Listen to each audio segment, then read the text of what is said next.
अस्सलामुअलैकुम, welcome to my channel and page. Naima Saleem's lecture. आज का टॉपिक है हमारा कार्बोहाइड्रेट्स बेसिक। आज हम स्टार्ट कर रहे हैं। ये उनके लिए बहुत ज़्यादा यूज़फुल होगा जो बायोकेमिस्ट्री पढ़ना शुरू कर रहे हैं या जिन्हें बायोकेमिस्ट्री को समझना है, तो उसके लिए बेसिक लेक्चर आना बहुत ज़रूरी है। ये टॉपिक उस वक्त तक जब तक क्लियर नहीं होंगे उस वक्त तक आपको एडवांस बायोकेमिस्ट्री समझ में नहीं आएगी। स्टार्ट करते हैं। कार्बोहाइड्रेट्स होते क्या हैं? देखिए, we know about biomolecules. Biomolecules हम सब जानते हैं, protein, carbohydrate, lipids and nucleic acid. ये सब क्या हैं? These all are biomolecules synthesized by living organism. अब इन बायोमोलिक्यूल्स में से एक बायोमोलिक्यूल आज हम डिस्कस करने जा रहे हैं और हम इसे कंप्लीट करेंगे सीक्वेंस में। आज के लेक्चर में जस्ट मुझे इंट्रोडक्शन देना है और मोनोसेक्राइड, डायासेक्राइड, पॉलीसेक्राइड, इनको थोड़ा सा डिफाइन करना है। बात करते हैं मोनोसेक्राइड के बारे में। बायोमोलिक्यूल है एक, और हमें काम करने के लिए जो एनर्जी प्रोवाइड करता है वो कार्बोहाइड्रेट प्रोवाइड करते हैं। We need energy to do work, और उसके लिए हम डिपेंड करेंगे कार्बोहाइड्रेट पे। कार्बोहाइड्रेट्स क्या होते हैं? अगर हम थोड़ा सा गौर करें, इस वर्ड को ऑब्जर्व करें, तो हमें पता चलेगा कि दो वर्ड मिल करके ये एक टर्मिनोलॉजी बनी है। यहाँ पे जो कार्बो है वो निकला है कार्बन से। ठीक है जी, यहाँ कार्बो कार्बन को रिप्रेजेंट कर रहा है। और हाइड्रेट जो है, hydrate we use for water. Hydrate actually is another name we use for water. H2O is the formula of water.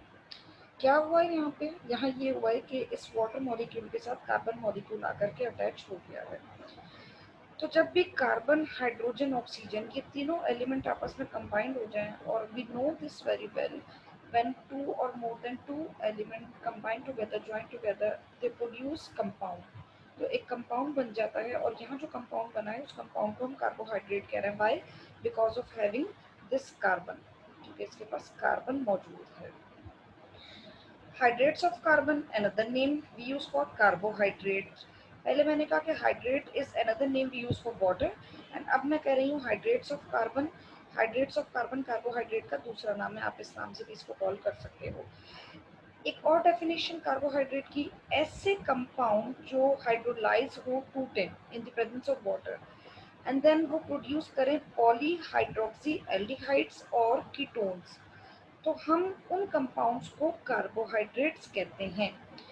Students को पहली डेफिनेशन समझ में आ गई होगी कि ऐसे कंपाउंड जो कार्बन, हाइड्रोजन, ऑक्सीजन से मिलकर बने उन्हें कार्बोहाइड्रेट कहते हैं। दूसरी डेफिनेशन समझ में आ गई, बट ये वाली डेफिनेशन थोड़ी मुश्किल लगी होगी, तो नो प्रॉब्लम, आगे इसे डिफाइन मजीद कर दिया जाएगा। अभी जस्ट याद करने के लिए आप इतना मेमोराइज कर लीजिए, समझ लीजिए कि पॉलीहाइड्रोक्सी एल्डिहाइड और कीटोन बनेंगे। कब बनेंगे? जब कुछ कंपाउंड टूटेंगे। और वो कौन से कंपाउंड होते हैं जिनके टूटने से पॉलीहाइड्रोक्सी एल्डिहाइड या कीटोन बने? तो वो कंपाउंड होते हैं कार्बोहाइड्रेट्स। क्या करते हैं कार्बोहाइड्रेट्स? नॉर्मली इनका फंक्शन बहुत सारा वास्ट फंक्शन है, बट हम बेसिकली स्टार्ट जो लेते हैं बच्चों को समझाने से, वो ये कहते हैं कि they provide energy to do work. Carbohydrate एक बायोमोलिक्यूल है, पता चल गया आपको, कार्बन, हाइड्रोजन, ऑक्सीजन से मिलकर के बना है। इसको हमने फर्दर क्लासिफाई कर दिया इनटू थ्री कैटेगरी। तीन हमने इसकी क्लास बना दी है, क्लासेस बना दी हैं, यहाँ पे आपको दिखाई दे रहा है। पहली क्लास कार्बोहाइड्रेट की है मोनोसेक्राइड। दूसरी क्लास कार्बोहाइड्रेट की है ओलिगोसेक्राइड। अब यहाँ डायसेक्राइड भी लिखा है, इसे भी डिफाइन करती हूँ कि ये क्या है। तीसरी क्लास आपके पास है पॉलीसेक्राइड। और करिएगा, यहाँ पे एक वर्ड आपको कॉमन दिखाई दे रहा है, सैकराइड्स। ये जो सैकराइड है इसके मीन्स होते हैं शुगर। सैकराइड निकला है सैकरॉन से, एंड सैकरॉन मीन्स होते हैं शुगर। तो अब ये तो पता चल गया आपको कि सैकराइड मीन्स यहाँ पे शुगर के हैं, तीनों जगह शुगर की टर्म यूज हो रही है। बट उससे पहले लगा हुआ है मोनो। मोनो मीन्स होता है वन। मोनो भी यूज फॉर वन। यहाँ डाया लिखा है, एंड डाया भी यूज फॉर टू। यहाँ पॉली लिखा है, एंड पॉली भी यूज फॉर मैनी। क्या कहना चाह रही हूँ? बात स्टार्ट की थी बायोमोलिक्यूल से। We know this very well, protein, carbohydrates, lipids and nucleic acid, these all are biomolecules and these are polymer. Polymer क्या होते हैं? पॉलीमर हम कहते हैं लार्ज मॉलिक्यूल को। यहाँ मैं दिखा रही हूँ आपको, ये है हमारे पास पॉलीमर, और ये पॉलीमर स्मॉल मॉलिक्यूल से मिलकर के बने हैं। उन स्मॉल मॉलिक्यूल को हम मोनोमर्स कह देते हैं। ठीक है, आपके सामने एक बड़ी बॉल है, बड़ी सी दीवार है। अब ये इतनी बड़ी दीवार किससे मिलके बनी है? सपोज कर लीजिए कि ये जो बड़ी सी आप वॉल देख रहे हो, दीवार देख रहे हो, ये पॉलीमर है और ये बनी किससे? छोटी छोटी ईंटों से मिलकर, ब्रिक्स से मिलकर के। तो वो जो बनाने वाली ईंटें हैं, ब्रिक्स हैं, उसे हम मोनोमर कह देंगे। इन मोनोमर से मिलके एक बड़ा सा स्ट्रक्चर आपके सामने आ गया, दिस इज वॉल। और अब आप इसको, एक बड़ा सा स्ट्रक्चर है, लार्ज मॉलिक्यूल बन गया, तो अब आप इसको पॉलीमर कह दो। तो अब यहाँ पे जो मैंने बायोमोलिक्यूल्स का जिक्र किया था, जैसे कि मैं कह रही थी प्रोटीन, फिर मैंने कहा कार्बोहाइड्रेट, उसके बाद मैंने कहा था lipids, and then nucleic acid. So the all of these are polymer. अब ये पॉलीमर यकीनन मोनोमर से मिलकर बने होंगे। तो प्रोटीन को बनाने वाले जो मोनोमर है, अमाइनो एसिड है, यानी बहुत सारे अमाइनो एसिड आपस में कंबाइंड हो जाएंगे, पेप्टाइड बॉन्ड के थ्रू वो अरेंज हो जाएंगे, लिंकेज बन जाता है और प्रोटीन मॉलिक्यूल बन जाता है, जो कि एक लार्ज मॉलिक्यूल है, पॉलीमर है। अब इसी तरीके से कार्बोहाइड्रेट्स की हम बात कर रहे हैं, तो कार्बोहाइड्रेट्स को बनाने के लिए कार्बोहाइड्रेट्स में जो कॉम्प्लेक्स मॉलिक्यूल है वो ये पॉलीमर है, और ये पॉलीमर पॉलीसेक्राइड हैं, और ये किससे मिलके बनते हैं? ये मोनोसेक्राइड से मिलके बनते हैं। तो कार्बोहाइड्रेट जो इनमें जो लार्ज मॉलिक्यूल हैं वो अपने स्मॉल मोनोमर से मिलके बनते हैं, और वो स्मॉल मोनोमर कहलाते हैं मोनोसेक्राइड। इसी तरीके से लिपिड जो है वो पॉलीमर एक लार्ज मॉलिक्यूल है, और ये मिलकर बनता है फैट से एंड ग्लिसरॉल से।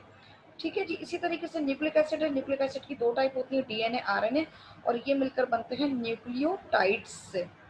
तो अब यहाँ पे आपका कॉन्सेप्ट क्लियर हो गया होगा कि अगर आपको एक लार्ज मॉलिक्यूल पॉलीमर एक बनाना है, प्रोटीन, तो you will need for this purpose amino acid. और इसी तरीके से अगर आपको कार्बोहाइड्रेट्स बनाने हैं तो you will need monosaccharide.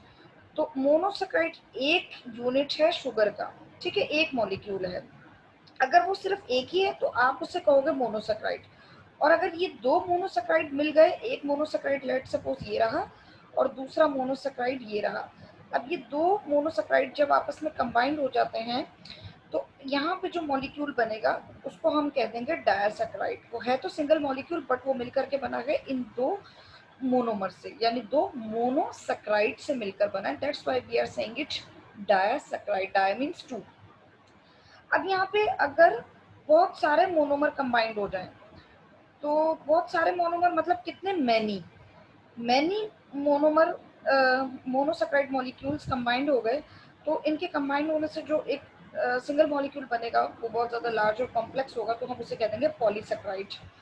Poly means many, यानी made up of many molecules या मैनी यूनिट्स ऑफ मोनोसेक्राइड। एक है तो मोनोसेक्राइड, दो हैं तो डायसेक्राइड। अब यहाँ पे अगर दो से ज़्यादा हो, यानी मैं कह दूं 2+, मोर देन 2 टिल 10, तो फिर हम उसे कह देंगे ओलिगोसेक्राइड।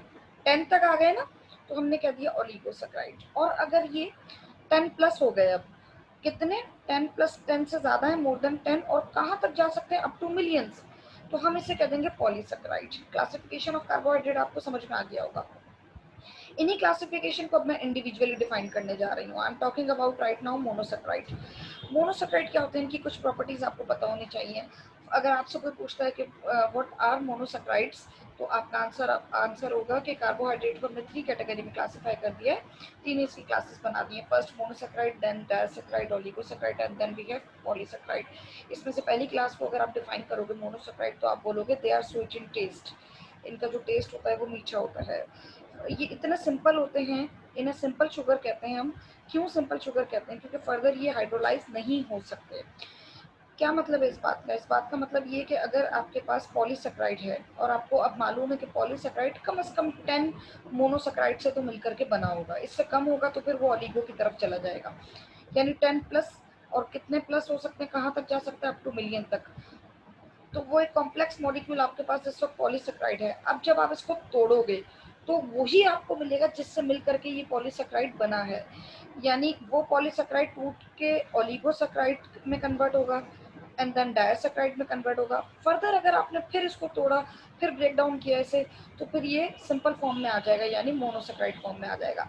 अब आपको मालूम है कि मोनोसेक्राइड तो एक ही मॉलिक्यूल है, वो तो कंसिस्ट ही सिंगल यूनिट पे कर रहा है। तो ये तो फर्दर हाइड्रोलाइज नहीं हो सकता। दैट्स वाई वी सेड कि these sugar are simple sugar, ये फर्दर हम इसको हाइड्रोलाइज नहीं कर सकते और इजीली सॉल्युबल हैं ये इन वाटर।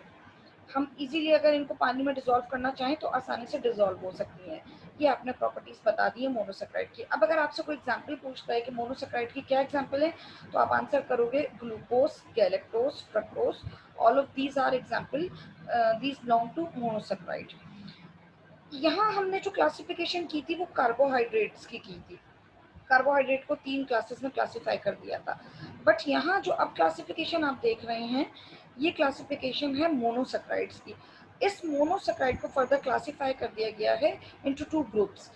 एक को हम कहते हैं, जो पहली क्लासिफिकेशन है वो की गई है on the basis of functional group, और दूसरी जो क्लासिफिकेशन है वो है on the basis of carbon atom. ये इसको लेकर परेशान नहीं होइएगा, क्या चीज़ है यहाँ पे बता देते हैं। इस तरफ देखिएगा इस डायग्राम में, देखिए मोनोसेक्राइड हो या डायासेक्राइड, ओलिगोसेक्राइड हो, हम बात कर रहे हैं शुगर्स की। शुरू की जो 2 क्लासेस आपने यहाँ पढ़ी हैं, मोनोसेक्राइड और ये जो डाया या ओलिगोसेक्राइड है, ये दोनों कंबाइंडली कहलाती हैं शुगर। इन दोनों को हम शुगर्स कहते हैं। जबकि जो पॉलीसेक्राइड है ये शुगर में काउंट नहीं होती। क्या रीजन है आगे पता चल जाएगा आपको। मोनोसेक्राइड यानी हम शुगर्स की बात कर रहे हैं। अब यहाँ पे ये है शुगर, 2 शुगर आपको दिखाई दे रही हैं, एक को मैं कह रही हूँ एल्डोज शुगर और दूसरी को मैं कह रही हूँ कीटोज शुगर। देखिएगा यहाँ पे 3 कार्बन है। ग्लिसरॉल्डिहाइड ना, इसे हम नॉर्मली कहते हैं रेफरेंस कार्बोहाइड्रेट। रेफरेंस कार्बोहाइड्रेट क्या होता है? ऐसी शुगर जो हम एज रेफरेंस यूज करते हैं स्टूडेंट्स को स्ट्रक्चर समझाने के लिए अदर शुगर्स के, कॉम्प्लेक्स शुगर के या कार्बोहाइड्रेट्स के। यहाँ पे आपको एक शुगर दिखाई दे रही है और वो कितने कार्बन पे कंसिस्ट है?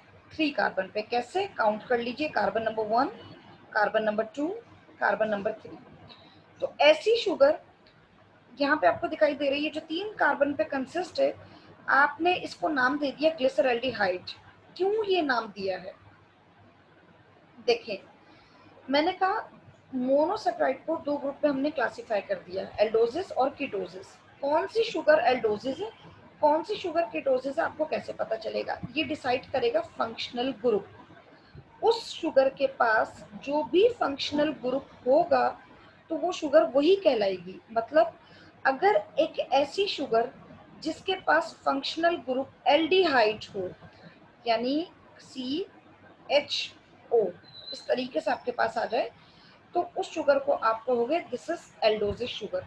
ऐसी शुगर जिसके पास फंक्शनल ग्रुप कीटोन हो तो आप उसे कहोगे कीटोजिस शुगर।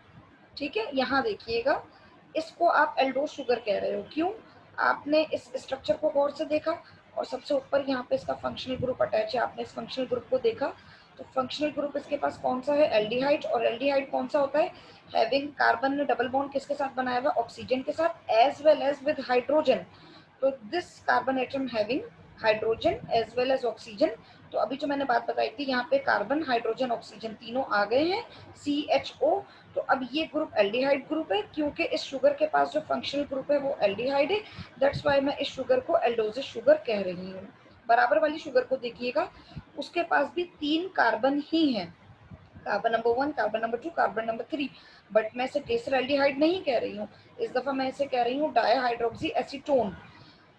क्यों कह रही हूँ? क्योंकि मैंने इसके फंक्शनल ग्रुप को जब देखना चाहा तो मुझे इसके फंक्शनल ग्रुप में एल्डिहाइड ग्रुप नहीं बल्कि कीटोन ग्रुप मिला। ये रहा कीटोन ग्रुप, कार्बन ने डबल बॉन्ड बनाया हुआ है ऑक्सीजन के साथ।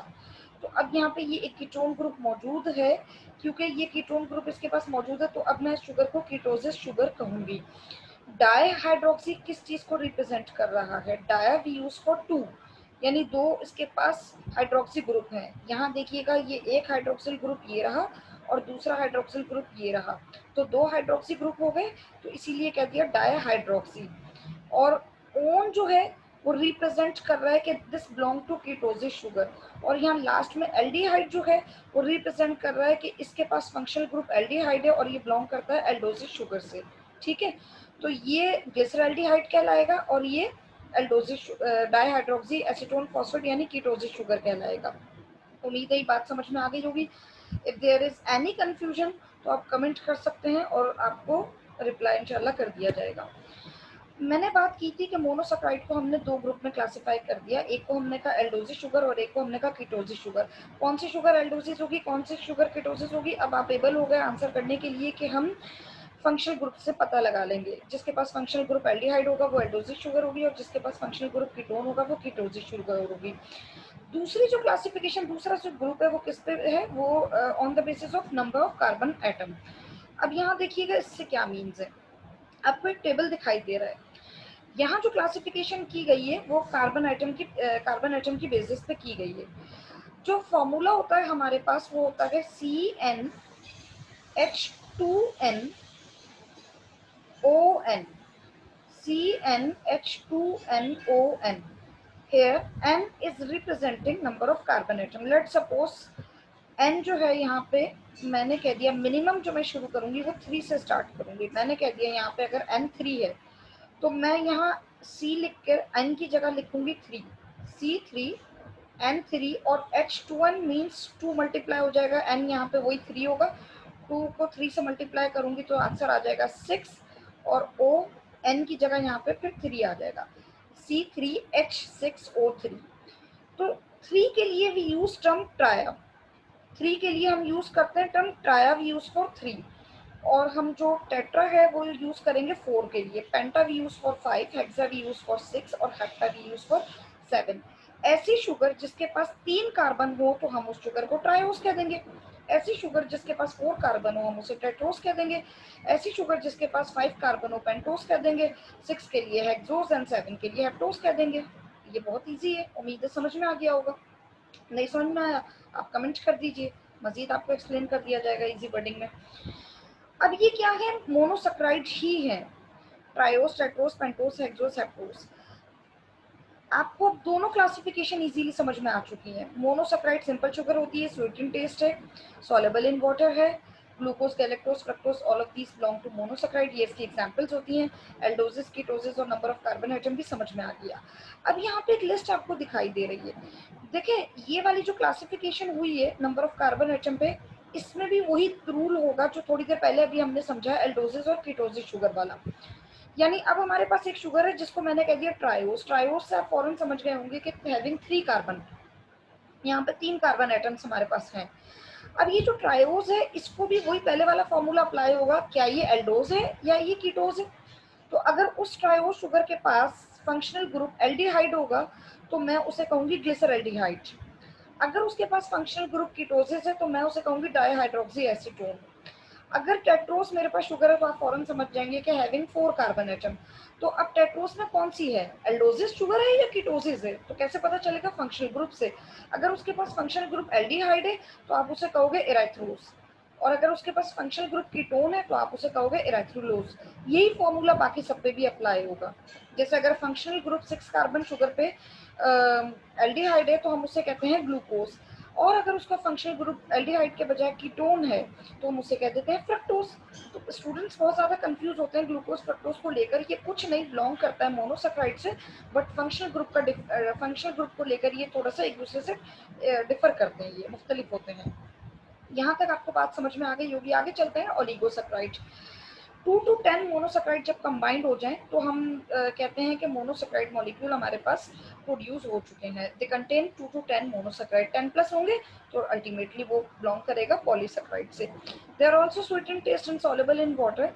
ये जो ओलिगोसैकेराइड होते हैं बहुत सारे स्टूडेंट को कंफ्यूजन होती है कि डायसैकेराइड क्या है फिर ओलिगोसैकेराइड क्या है फिर। देखें ये एक यूनिट है मेरे पास, मैंने कह दिया मोनोसैकेराइड, अब मेरे पास एक और मोनोसैकेराइड था, अब ये दोनों मोनोसैकेराइड आपस में कंबाइंड हो गए तो एक सिंगल मॉलिक्यूल बना है, बट ये दो मोनोसैकेराइड के कंबाइंड होने से बना है। तो मैंने इस सिंगल मॉलिक्यूल को कह दिया डायसैकेराइड। मैं इसे डायसैकेराइड क्यों कह रही हूँ, क्योंकि ये कंसिस्ट करता है किस पे, सिर्फ दो मोनोसैकेराइड पे। इस दफा क्या होगा, अगर वो कंसिस्ट करेगा दो से ज्यादा पे, 3 मोनोसैकेराइड कंबाइंड हो गए तो अब मैं उसे कह दूंगी ओलिगोसैकेराइड है। टिल 10 यही फॉर्मूला अप्लाई होगा। तो इसीलिए हम कहते हैं कि ओलिगोसैकेराइड को फर्दर डिवाइड कर दिया गया है इनटू डायसैकेराइड, यानी ये वाली कंडीशन, और अगर ज्यादा है तो ट्रायसैकेराइड कर देंगे, यानी जो मैंने यहाँ पे डिफाइन किया है।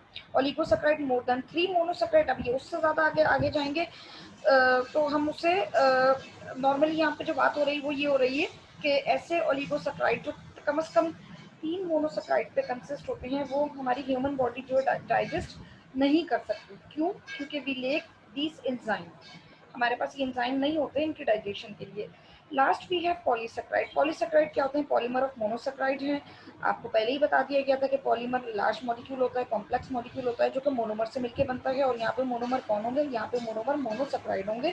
कितने होंगे? अप टू मिलियन, 10 प्लस होंगे और मिलियंस तक जा सकते हैं। ज़रूरी नहीं है तमाम मिलियन तक ही जाएँ, कुछ हंड्रेड्स में होते हैं और कुछ थाउजेंड्स में होते हैं।